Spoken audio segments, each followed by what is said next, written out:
Once upon A reading with Ali তারেকের আজকের পর্বে সবাইকে স্বাগত জানাচ্ছি। আজকে পুতুল নাচের ইতিকথা, মানিক বন্দ্যোপাধ্যায়ের পুতুল নাচের ইতিকথার ষষ্ঠ অধ্যায়ের দ্বিতীয় অর্ধেক, সেখান থেকে পড়ছি। পুতুল নাচের ইতিকথা। এতকাল পরে একই প্রত্যাবর্তন বিন্দুর। গহনা কই, কাপড় কই, মোট বহর কই। গ্রামের লোক অবাক মানিল। বিন্দুকে জ্বালাতনও কম করিল না। ব্যাপারটা বুঝিবার জন্য সকলেই উৎসুক। জেরায় জেরায় বাহিরে পুরুষদের এবং ভেতরে মেয়েদের জীবন অতিষ্ঠ হইয়া উঠিল। শশী আর বিন্দু নিজে ছাড়া কেহ কিছু জানিত না, কেহ কিছু জানিতেও পারিল না। তাই মুখে মুখে নানা কথা প্রচারিত হইয়া গেল। সেনদিদি বিন্দুকে যন্ত্রণা দিল সবচেয়ে বেশি। শশীকে অবাক করিয়া কিছুদিন হইতে সেনদিদি হামেশা এ বাড়িতে আসিতেছিল। গোপালের সঙ্গে তার জন্য একটা সন্ধি হইয়াছে।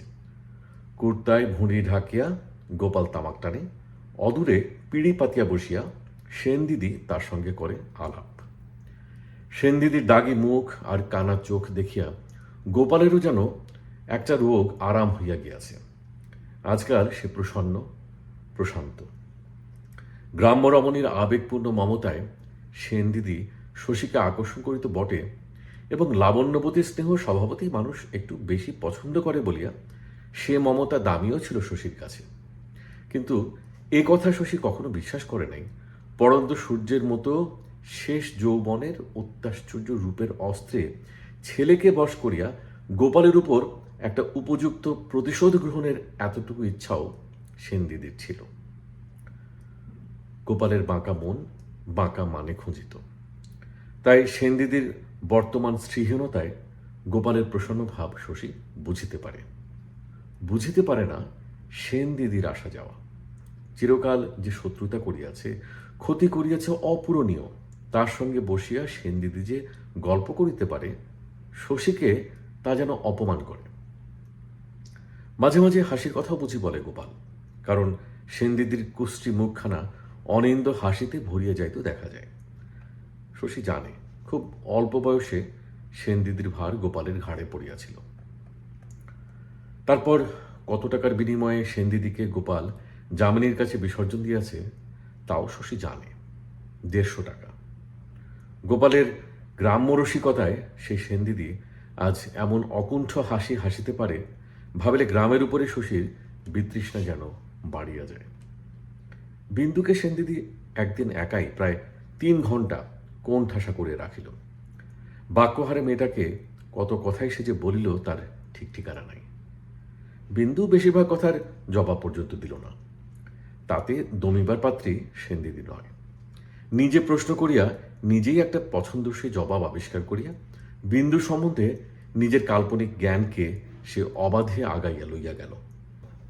মোট কথাটা দাঁড়াইল এই: নন্দ আর একটা বিবাহ করিয়া বিন্দুকে খেদাইয়া দিয়াছে। নন্দ তাহলে 3টে বিয়ে হলো না দিদি? কি মানুষ নন্দ! হ্যাঁ, শশী বুঝি খবর পেয়ে আনতে গিয়েছিল। তাই তো বলি, হঠাৎ কেন শশী কলকাতায় গেল? আমি কি জানি দিদি তোর এমন অদৃষ্ট হয়েছে? এমনই আবেগপূর্ণ মমতা সেনদিদির। কানা চোখ ভরিয়া তাহার অশ্রু টলটল করিতে লাগিল। কুসুম যেদিন শশীর ঘর দেখিয়া গিয়াছিল, তারপর নির্জনে কুসুমের সঙ্গে শশীর আর দেখা হয় নাই। একদিন ভোরবেলা সেই জানালা দিয়া কুসুম তাহাকে ডাকিয়া তুলিল। শশী উঠিয়া দেখে গোলাপের সে চারাটিকে আজও কুসুম পায়ের তলে চাপিয়া দাঁড়াইয়াছে। কাঁটা ফুটিবার ভয়ও নাই কুসুমের মনে। আজও চারাটা মারিয়ে দিলে বউ, কত কষ্টে বাঁচিয়েছিস এবার। ইচ্ছে করে দিয়েছি ছোটবাবু, চারার জন্য এত মায়া কেন? দরকার আছে তবু ডাকতে আসতে হবে, রাগ হয় না মানুষের? শশী বলিল, কি দরকার বউ? কুসুম বলিল, তালপুকুরে আসুন একবার, বলছি। শশী তালপুকুরে গেল। কনকনে শীতে তাল গাছগুলো পর্যন্ত যেন অসাড় হইয়া গিয়াছে। পুকুরের অনেকখানি উত্তরে একটা তাল গাছ মাটিতে পড়িয়াছিল। শশীকে কুসুম সেইখানে লইয়া গেল। নিজে তাল গাছের গুড়িটাতে জাঁকিয়া বসিয়া হুকুম দিয়া বলিল, বসুন ছোটবাবু, অনেক কথা, সময় নেবে বলতে। শশী কিছু বলিল না। কুসুমের অনেকখানি তফাতে বসিল। কুসুম যেন একটু অবাক হইয়া গেল প্রথমে, তারপর হঠাৎ লজ্জায় মুখখানা তাহার লাল হইয়া উঠিল। বিন্দুর ব্যাপারটা শুনিবার জন্য কুসুম শশীকে এখানে ডাকিয়া আনিয়াছে। কৌতূহলের বশে এতক্ষণ তাহার খেয়ালও হয় নাই যে চুপি চুপি শশীকে এখানে ডাকিয়া আনিলে কতখানি উপযাচিকা অভিসারিকার মতো কাজ করা হয়। তারপর বিন্দুর কথা জিজ্ঞাসা করিয়া কুসুম শশীকেও একটু অবাক করিয়া দিল। খেয়ালি কম নয় কুসুম, বিন্দুর কাহিনী শুনিবার জন্য এত কাণ্ড। ও কথা সে তো যেখানে খুশি বলিতে পারিত কুসুমকে। ওর কথা শুনে কি করবে বউ? কুসুম সবিস্ময় বলিল, আমাকে বলবেন না? শশীর গোপন কথা কুসুমকে না বলার মতো সৃষ্টি ছাড়া ঘটনা যেন আর নেই। জীবনে আজ প্রথম শশী কুসুমের প্রকৃতির একটা আশ্চর্য দিক আবিষ্কার করিয়া অভিভূত হইয়া গেল। একটি বালিকা আছে কুসুমের মধ্যে, মতির চেয়েও সে সরল, মতির চেয়েও নির্বোধ। সংসারকে দেখিয়া শুনিয়া কুসুমের যে অংশটা বড় হইয়াছে, এই বালিকা কুসুমটি তার আড়ালে বাস করে। সংসারকে যখন সে ভুলিয়া যায়, জীবনের যত দায়িত্ব, যত জটিলতা কিছুই যখন তাহার নাগাল পায় না, তখন তাহার এই বিস্ময়কর দিকটা চোখে পড়ে। শশী বুঝিতে পারে এতকাল কুসুমের যেসব পাগলামি সে লক্ষ্য করিয়াছে, ওর শান্ত, সহিষ্ণু ও গম্ভীর প্রকৃতির সঙ্গে যা কোনোদিন খাপ খাওয়ানো যায় নাই, সেসব বহু দূর অতীতের ছেলে মানুষ কুসুমের কীর্তি। কুসুমের এখনকার পরিণত দেহ মনে যার অস্তিত্ব কল্পনা করা কঠিন। বিন্দুর কথা ধীরে ধীরে শশী সব বলিয়া গেল। বলিতে বলিতে সে অন্যমনস্ক হইয়া গেল মাঝে মাঝে। কি রহস্যময় আজ তাহার মনে হইতেছে কুসুমকে। কুসুম যখন সেদিন দুপুরে তার ঘর দেখিতে গিয়াছিল, সেদিন প্রথম শশীর মনে হইয়াছিল গত কয়েক বছর ধরিয়া কুসুমের যত খাপ ছাড়া ব্যবহার সে লক্ষ্য করিয়াছে, সব তাহার মন ভোলানোর জন্য বয়স্কা রমণীর প্রণয় ব্যবহার। বড় দুঃখ হইয়াছিল সেদিন শশীর। নিজের মনকে সে মহার্ঘ মনে করে। সে মন যেন বিকাইয়া গিয়াছিল কানাকড়ির দামে। শশী এখন তৃপ্তি বোধ করিল। তাই যদি হইত, কুসুমের সংস্পর্শে সে বছরের পর বছর কাটাইয়া দিয়াছিল, একদিনও কি সে টের পাইত না কুসুম কি চায়? একটি নারী মন ভুলাইতে চাহিতেছে, এটুকু বুঝিতে কি 7 বছর সময় লাগে মানুষের? এই কুসুমের মধ্যে যে কুসুম কিশোর বয়সী, সে শুধু খেলা করিত শশীর সঙ্গে। শশী তো তাকে চিনিত না। তাই ভাবিত এত বয়সেও পাগলামি গেল না কুসুমের। তালবন হইতে শশী সেদিন হালকা মনে বাড়ি ফিরিল। কুসুমকে বিন্দুরও ভালো লাগিল। কুসুমের কৌতূহল মিটিয়াছিল। বিন্দুর কলিকাতার জীবন সম্বন্ধে সে কোনো কথা তুলিল না। সাধারণ নিয়মে বিন্দু বাপের বাড়ি আসিয়াছে, এতে আশ্চর্য হওয়ার কিছুই নাই, এমনই ভাব দেখাইল কুসুম। বিন্দুর কাছে সে অনেক সময় আসিয়া বসে, নানা কথা বলিয়া বিন্দুকে ভুলাইয়া রাখিতে চেষ্টা করে। ওসব পারে সে। সত্য মিথ্যা জড়াইয়া জমজমার উপভোগ্য কাহিনী রচনা করিতে কুসুম অদ্বিতীয়া। অপরূপ ভ্রান্তি সৃষ্টি করিবার কৌশল সে জানে চমৎকার। বলে, শহর থেকে শখ করে গায়ে তো এলে ঠাকুরজি, মরবে ভুগে ম্যালেরিয়ায়। দুবার কাপড়ে দিয়ে জ্বর এলে বাপের বাড়িকে পেন নাম করে কর্তার কাছে ছুটবে তখন। গোপাল রাগারাগি করিল। শশীর সঙ্গে তাহার কলহ হইয়া গেল। চেঁচামেচি করিয়া সে বলিতে লাগিল যে এমন কাণ্ড জীবনে সে কখনো দেখে নাই। স্ত্রীকে মানুষ নিজের খুশি মতো অবস্থায় রাখিবে, এই তো সংসারের নিয়ম। মারধর করিলে বরং কথা ছিল, কিছুই তো নন্দ করে নাই। যা সে করিয়াছে, বিন্দুর তাতে বরং খুশি হওয়াই উচিত ছিল। স্ত্রীকে ভিন্ন বাড়িতে হীরা জহরত দিয়া মরিয়া রাখিয়া, চাকর দারোয়ান রাখিয়া দিয়া কেহ যদি নিজের একটা খাপ ছাড়া খেয়াল মিটাতে চায়, স্ত্রীর সেটা ভাগ্যই বলিতে হইবে। স্বামীর সে অধিকার থাকিবে বই কি। মদ খায় নন্দ? সংসারে কোন বড় লোকটা নেশা করে না শুনি? তখন বলিলে হইতো। অত কষ্টে বড় লোক জামাই জোগাড় না করিয়া একটা হাগরের হাতে মেয়েকে সঁপিয়ে দিত গোপাল, টের পাইত মজাটা। কেন ওকে তুই নিয়ে এলি শশী? তোরা তো করতালি করা কেন? ছেলে খেলে না কে এসব? হ্যাঁ, রেখায় গে, আজকেই চলে যা। তা হয় না বাবা, আপনি সব জানেন না। জানলে বুঝতেন ওখানে বিন্দু থাকতে পারে না। এতকাল ছিল কি করে? সে কথা ভাবিলে শশীও কি কম আশ্চর্য হইয়া যায়। গোপাল মেয়েকে জিজ্ঞাসা করে, গয়নাঘাটে জিনিসপত্র কি করে এলি? আনিনি বাবা। কেন আনুনি কেন? আমার কি ছিল যে আনবো? আনলে চোর বলে জেলে দিত। শুনিয়া গোপাল রাগিয়া ওঠে। জেলে দিত? গোপাল দাসের মেয়েকে অত সহজে কেউ জেলে দিতে পারে না। তোরা সবকটা ছেলে মানুষ, কাঁচা বুদ্ধি তোদের, জীবনে তোরা ঢের কষ্ট পাবি, এই আমি বলে রাখলাম। গোলমাল করার ফল হলো এই, শশীর সঙ্গে গোপালের আবার কথা বন্ধ হইয়া গেল। ছেলের সঙ্গে এরকম মনান্তর গোপালের বাৎসল্যের জগতে মন্বন্তরের সমান। বড় কষ্ট হয়, দিন যায়, কলহ মেটে না। গোপাল উসখুস করে, ছেলে যেন আকাশের দেবতা হইয়া উঠিয়াছে, নাগাল পাওয়া কঠিন। শেষে গোপাল নিজেই একদিন মরিয়া হইয়া শশীর ঘরে যায়। শশী মোটা ডাক্তারি বইটা নামাইয়া রাখিলে সেটা সে টানিয়া লয়, পাতা উল্টায়, আর ছেলের এত মোটা বই পড়িবার অমানুষী প্রতিভায় সুস্পষ্ট গর্ববোধ করে। বলে, যতক্ষণ বাড়িতে থাকো বই পড়ে সময় কাটাও। শরীর তোমার খারাপ হয়ে যাচ্ছে শশী, এত পড়ো কেন? পরীক্ষা তো নেই, আগে তো এরকম পড়তে না দিনরাত। ডাক্তারকে সর্বদা নতুন বিষয় জানতে হয়, শশী বলে। যা তুমি জানো শশী, গায়ে ডাক্তারি করার পক্ষে তাই ঢের। শহরে গিয়ে যদি বসি কখনো। কি বিচিত্র চক্র কথোপকথনের! বিন্দুর কথা আলোচনা করিতে আসিয়া কি কথা উঠে পড়িল দেখো। শহর, শহরে গিয়া ডাক্তারি করার মতলব আছে নাকি শশী? তাই এত পড়াশোনা? গোপাল বিবর্ণ হইয়া যায়। এই গ্রামে একদিন এক কুঁড়ে ঘরে গোপালের জন্ম হইয়াছিল। এইখানে একদিন সে ছিল পরের দুয়ারে অন্যের কাঙাল। আজ সেখানে দালান দিয়েছে। একবেলায় তার দাওয়ায় পাত পড়ে 30খানা। চারিদিকে ছড়ানো টাকা, ছড়ানো জমি জায়গা, ঘরে বাহিরে এখানে তাহার আদর্শ বাঙালি জীবনের বিস্তার। এখানে মরিতে হইবে তাহাকে। শশী এখানে থাকিবে না, অনুসরণ করিবে না তাহার পদাঙ্ক। গোপাল ব্যাকুল হইয়া বলে, ওসব সর্বনাশের কথা মনেও এলো না শশী। শশী বলে, সময় সময় মনে হয় শহরে বসলে পয়সা বেশি হতো, ছাই হতো। শহরে ঢের বড় বড় ডাক্তার আছে, তুমি সেখানে পাত্তাও পাবে না শশী। এখানে মন্দ কি হচ্ছে তোমার? তাছাড়া ডাক্তারিতে পয়সা না এলেও তোমার চলবে, জমি জমা দেখবে, সুদ গুনে নেবে। ডাক্তারিতে কিছু হয় ভালো, না হয় নাই হবে। গায়ে আর ডাক্তার নেই, অচিকিৎসে মরে গায়ে লোক, সেটা তো দেখতে হবে।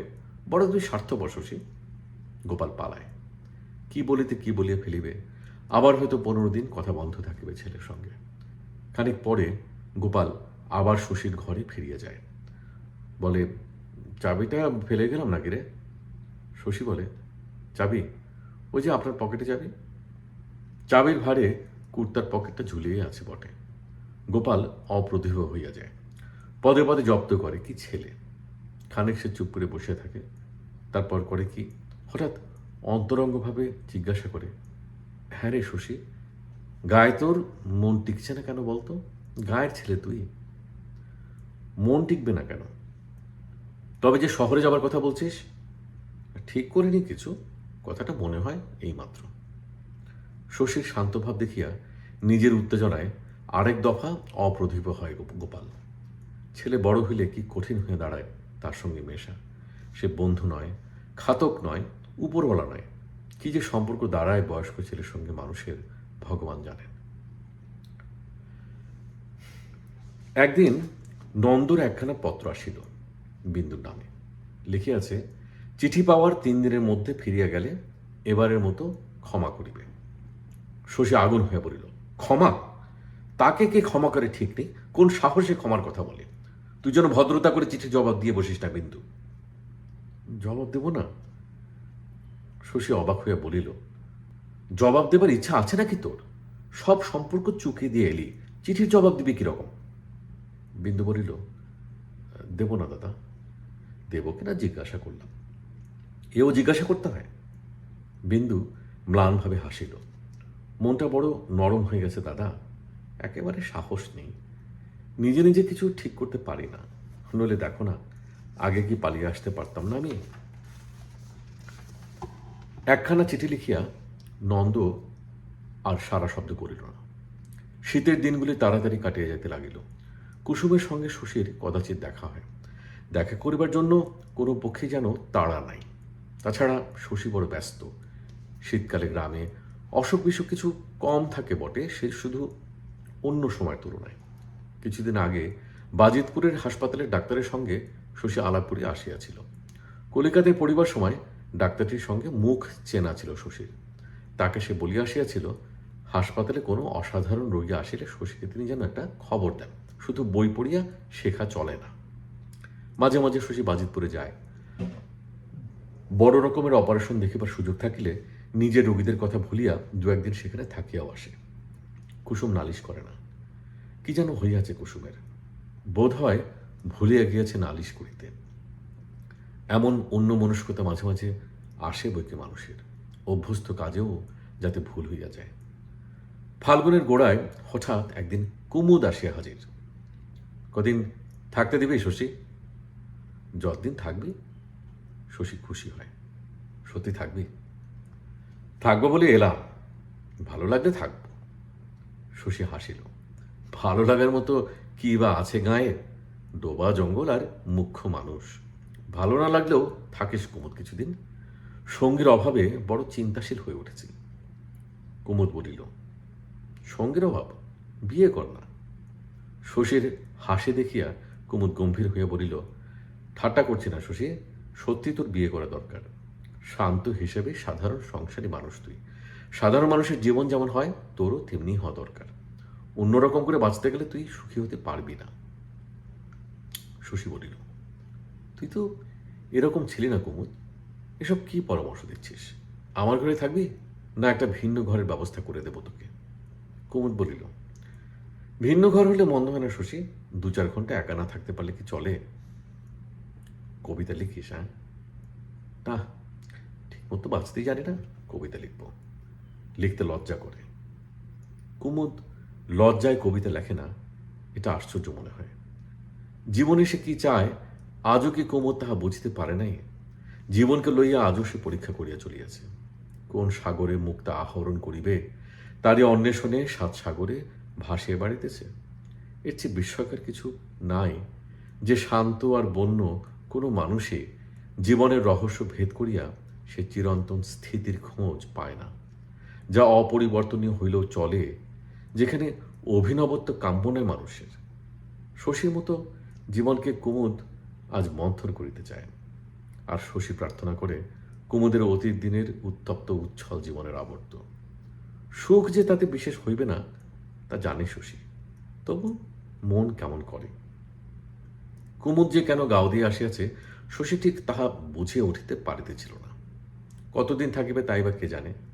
জিজ্ঞাসা করিলে কুমুদ সে একই জবাব দেয়, যতদিন থাকতে দিবি। এ কথার কোনো মানে হয় না। সে যদি 6 মাস 1 বছর এখানে থাকিয়া যায়, শশী কি তাহাকে বলিবে যে এবার তুমি বিদেয় হও? কুমুদের মধ্যে একটা নূতন পরিবর্তন এবার শশীর চোখে ধরা পড়িতেছিল। সেবার তাহার মুখে চোখে কথায় ব্যবহারে যাত্রার দলের অধপতনের পরিচয় ছিল স্পষ্ট। এবার সে যেন বহুদিন আগেকার মতো কবি ও ভাবক হইয়া উঠিয়াছে।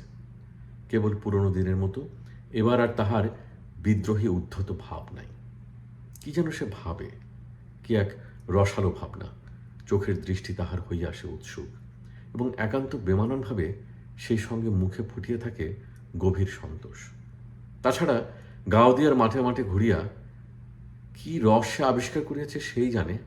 সময় নাই, অসময় নাই, কোথায় যেন চলিয়া যায়। একদিন শশী জিজ্ঞাসা করিল, বিনোদিনী অপেরার কি হলো রে কুমুদ? কুমুদ বলিল, ও দলটা ছেড়ে দিয়েছি। বৈশাখ মাসে সরস্বতী অপেরা বলে আর একটা দলে ঢুকবো। কথাবার্তা সব ঠিক হয়ে আছে। এরা মাইনে অনেক বেশি দেবে। এখনই যোগ দেওয়ার জন্য ঝুলোঝুলি করছিল, কিন্তু পার্ট বলে বলে কেমন বিরক্তি জন্মে গেছে ভাই, তাই ভাবলাম কটা মাস একটু বিশ্রাম করে নিই। কে জানে এ কথা সত্য কি মিথ্যা। শশীর মনে একটা সন্দেহ উঁকি দিয়ে যায়। সেভাবে হয়তো বিনোদিনী অপেরা হইতে কুমুদকে বিদায় করে দিয়েছে, কোথাও কিছু সুবিধা করতে না পারিয়া সে আসিয়া আশ্রয় লইয়াছে এখানে। সরস্বতী অপেরার কথাটাও বানানো, টাকা কড়ি কিছুই হয়তো কুমুদের নাই। একদিন শশী বলিল, আমায় গোটা 15 টাকা দিবি কুমুদ? হাতে নগদ টাকা নেই, একজনকে দিতে হবে। কুমুদ তাহার সুটকেস খুলিল, এ কোন ও কোন হাতড়ায় বলিল, আমার মনি ব্যাগ। শশী ভাবিল, এবার মনি ব্যাগ তোমার চুরি যাবে। ছি কুমুদ, আমার সঙ্গে শেষে তুই ছলনা আরম্ভ করলি। কিন্তু না, ব্যাগ আছে। জামা কাপড় নামাইয়া খুঁজিতেই ব্যাগটা বাহির হইয়া পড়িল। কুমুদ বলিল, তোর কাছে রাখতে দেবো ভেবে একবার ভুলে গেছি ভাই, চুরি গেলেই হয়েছিল আর কি। যা দরকার নিয়ে রেখে দে ব্যাগটা তোর কাছে। ব্যাগটা হাতে করিতে শশী লজ্জা বোধ করিল। কত আছে? কে জানে কত আছে, গুনে দেখ। তারপর একদিন পুকুর, ডোবা, জঙ্গল ভরা গাঁওদে গ্রামে কুমুদের আত্মনির্বাসনের কারণটা জানা গেল। শশী বিবর্ণ হয়ে বলিল, এসব তুই কি বলছিস কুমুদ? মতিকে বিয়ে করবি? ওইটুকু মেয়ে? কুমুদ বলিল, বিশেষ ছোট নয়, তাছাড়া ছোটই ভালো। বিয়ে যদি করব, ধাড়ি মেয়ে বিয়ে করবো কোন দুঃখে। শশীর রাগ হইতেছিল, কেমন একটা জ্বালাও সে বোধ করিতেছিল। বলিল, তুই তবে এই জন্য এসেছিস কুমুদ বন্ধুর বাড়ি, বিশ্রামে ছল করে? কুমুদ বিস্মিত হয়ে বলিল, বিচলিত হয়ে পড়লি যে শশী তুই? খুব কি একটা অন্যায় কাজ করতে বসছি আমি? ছন্ন ছড়ার মতো ভেসে ভেসে বেড়াচ্ছিলাম।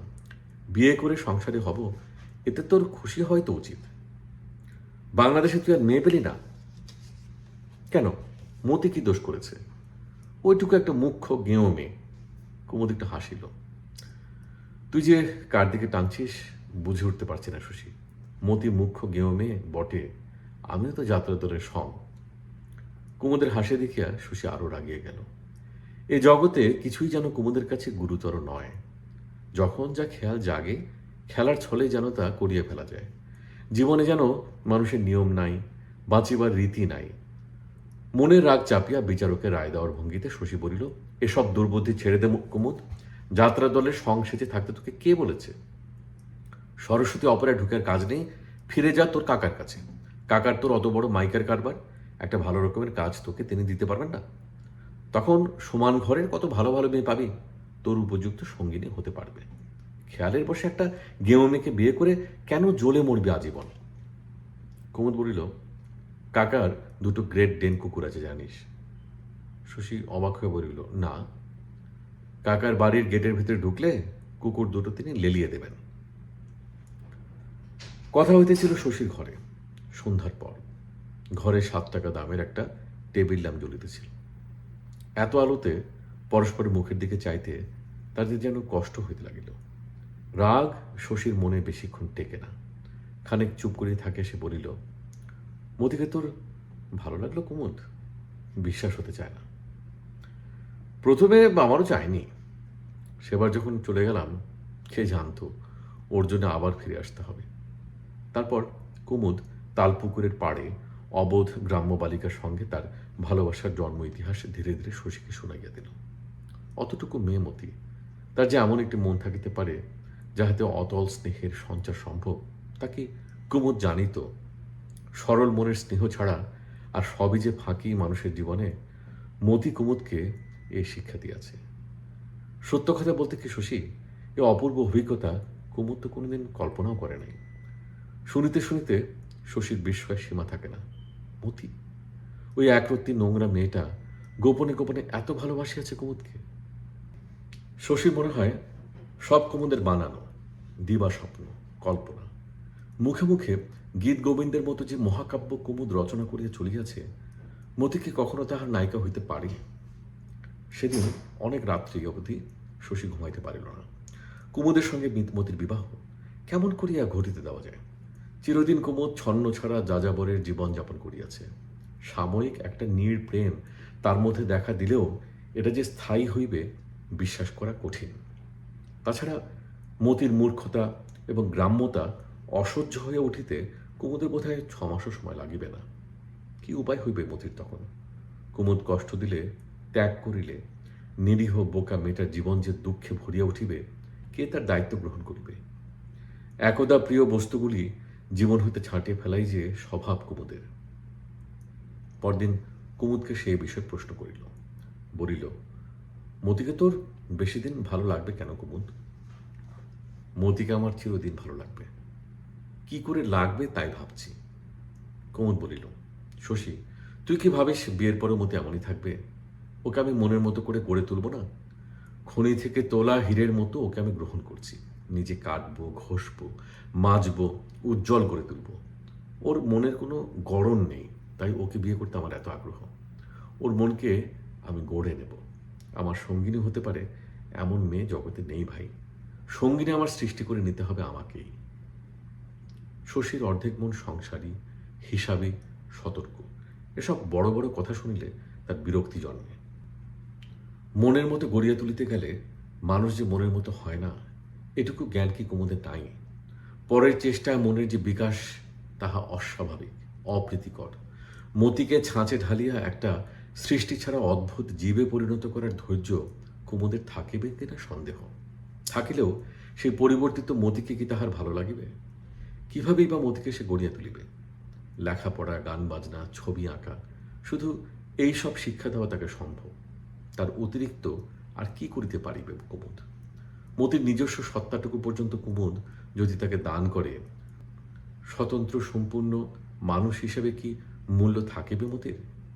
কুমুদ এত জানে, এটুকু জানে না যে প্রিয়াকে মানুষ গড়িয়া লইতে পারে না। মেয়ের মতো যাকে শিখাইয়া পড়াইয়া মানুষ করা যায়, তাকে বসানো চলে না প্রিয়ার আসনে। ভাবিয়া শশী কিছু ঠিক করিতে পারে না। একসময় সে খেয়াল করিয়া অবাক হয় যে মতির সঙ্গে কুমুদের ভালোবাসার খেলাটা তাহার বিশেষ খাপ ছাড়া মনে হইতেছে না। ওদের বিবাহের কথাটাই তার কাছে সৃষ্টি ছাড়া কাণ্ডের মতো ঠেকিতেছে। মতিকে নষ্ট করিয়া কুমুদ যদি চলিয়া যাইত, দুঃখের শশীর সীমা থাকিত না। তবু যেন মনে হইত অস্বাভাবিক কিছু ঘটে নাই। দুজনের মধ্যে যে দুস্তর পার্থক্য তাহাতে দুদিনের নিন্দনীয় ঘনিষ্ঠতা ছাড়া আর কি সম্পর্ক তাহাদের মধ্যে হওয়া সম্ভব? ওদের বিবাহ অবাস্তব, অর্থহীন। এ চিন্তায় শশী লজ্জা পায়। মতির জন্য তার মনে বাৎসল্য মেশানো এক প্রকার আশ্চর্য মমতা আছে। মতিকে কুমুদের বউ হওয়ার অনুপযুক্ত মনে করিতে তাহার কষ্ট হয়। সেদিন বিকালে মতির সঙ্গে শশীর দেখা হইল। মতি একডালা কুমড়া ফুল লইয়া তাদেরই বাড়ি আসিয়াছিল। শশীকে যে কথাটা জানানো হইয়াছে, কুমুদ হয়তো মতিকে সংবাদ দিয়াছিল। শশীকে দেখিয়া মুখখানা তাহার রাঙা হইয়া উঠিল। তারপর একটু হাসিল মতি। হঠাৎ লজ্জা পাইলে এ বয়সে ঠোঁটে একটু হাসি ঝিলিক দিয়া যায়। মতির মুখখানা আজ শশীর অসাধারণ সুন্দর মনে হইল। সে ভাবিল, হয়তো কুমুদ ভুল করে নাই। হয়তো সত্যই একদিন সে মতিকে রূপে গুণে অতুলনীয়া করিয়া তুলিবে। মতি চলিয়া গেলে কুমুদের এই শক্তিতে কিন্তু শশীর আর বিশ্বাস রহিল না। খনিগর্ভের হীরার মতোই বটে মতি, তাকে একদিন অনুপমা ও জ্যোতির্ময়ী করিয়া তোলাও সম্ভব, কিন্তু কুমুদ তাহা পারিবে না। ভবিষ্যতে স্বপ্ন দেখিবার প্রতিভা আছে কুমুদের, স্বপ্নকে সফল করিবার তপস্যা নাই।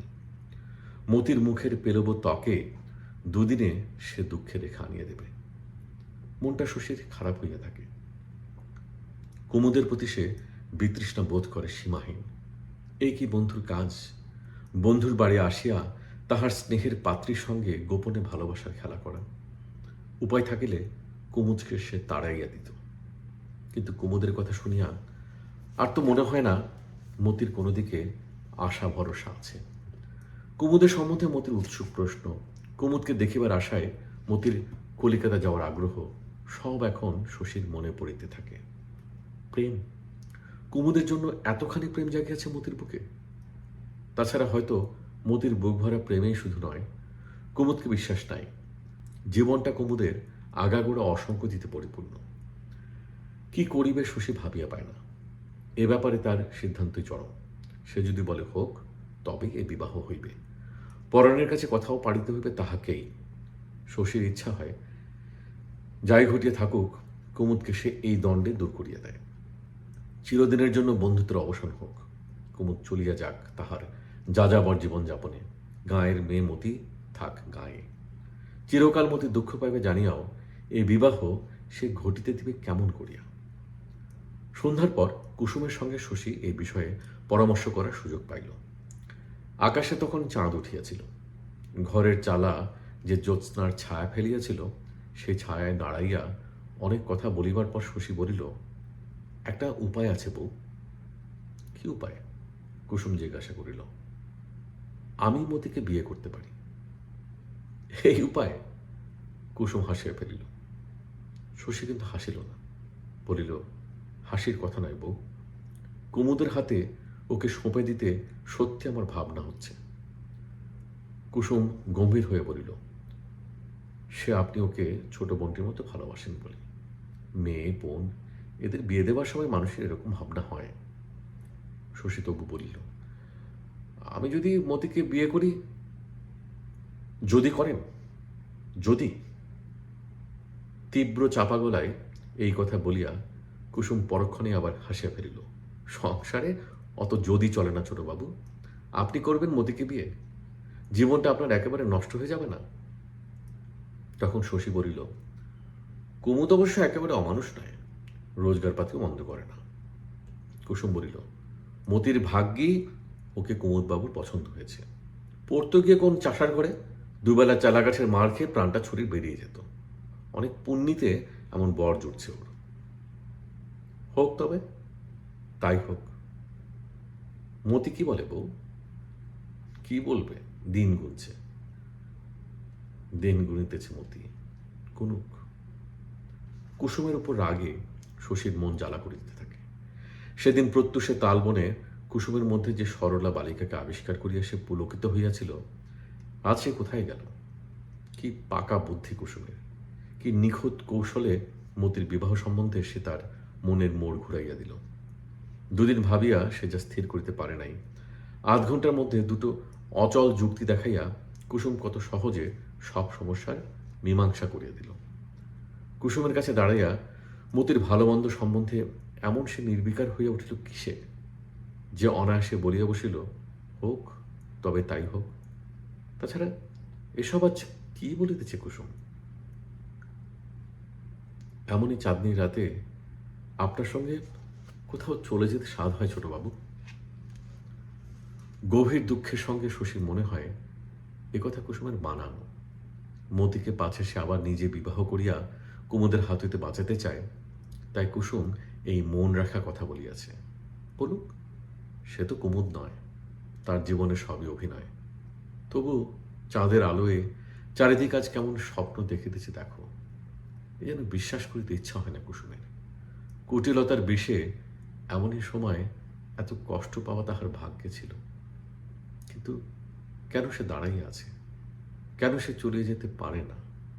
কে জানে, হয়তো জীবনের বিতৃষ্ণা ও আত্মগ্লানি ভরা মুহূর্তগুলির আকর্ষণ তার কাছেই এত তীব্র। কুমুদ হয়তো ছুটিয়ে পলাইত, বলিয়া যেত, তুমি গোল্লায় যাও কুসুম।